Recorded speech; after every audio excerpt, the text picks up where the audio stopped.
আসসালামু আলাইকুম রহমতুল্লাহ। ঈদের দিনের কয়েকটি সুন্নাত আছে যে সুন্নাতের উপর আমল করলে আমরা অনেক সওয়াবের অংশীদারি হতে পারি। ঈদের সময় আমরা কি করি? রমজান মাসে 30টা রোজা বা 29টা রোজা রাখার পরে যখন ঈদের দিন আসে তখন আমরা এই সুন্নাতগুলির উপর আমল করতে পারি না। আমরা বিভিন্ন ধরনের গুনাহের কাজে অনেকে অনিচ্ছাকৃতই আমরা জড়িয়ে পড়ি।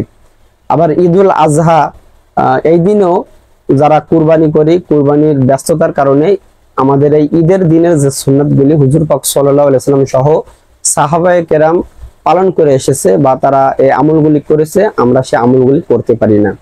এই কারণে ঈদের দিনের যে সুন্নাতগুলি আছে সেই সুন্নাতগুলি আপনাদের মাঝে ধারাবাহিকভাবে আমি বর্ণনা করব। আপনারা এই আলোচনা শুনে আপনারা আমল করতে পারেন। আল্লাহ তাআলা আমাদের সকলকে আমল করার তৌফিক দান করুক। তাহলে ঈদের দিনে যে সুন্নাত আছে, প্রথম সুন্নাত হলো ঈদের দিনে অন্য দিনের তুলনায় একটু আগে ওঠা, সকাল সকাল ঘুম থেকে ওঠা। 2 নম্বর মেসওয়াক করা। 3 নম্বর গোসল করা। 4 শরিয়াত সম্মত সাজসজ্জা করা। 5 সামর্থ্য অনুপাতে উত্তম কাপড় পরিধান করা। 6 সুগন্ধি ব্যবহার করা।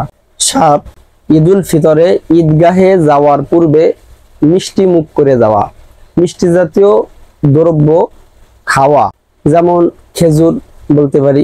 আর কুরবানির ঈদে অর্থাৎ ঈদুল আজহায় ঈদগাহে যাওয়ার পূর্বে কোনো কিছু না খাওয়া। ঈদের নামাজ পড়ে বাড়িতে এসে কুরবানি করা, কুরবানির পশুর গোশত দিয়ে আহার করা অথবা কুরবানির গোশত আহার করা। 8 সকাল সকাল ঈদগাহে যাওয়া। 9 সদকাতুল ফিতর আদায় করা।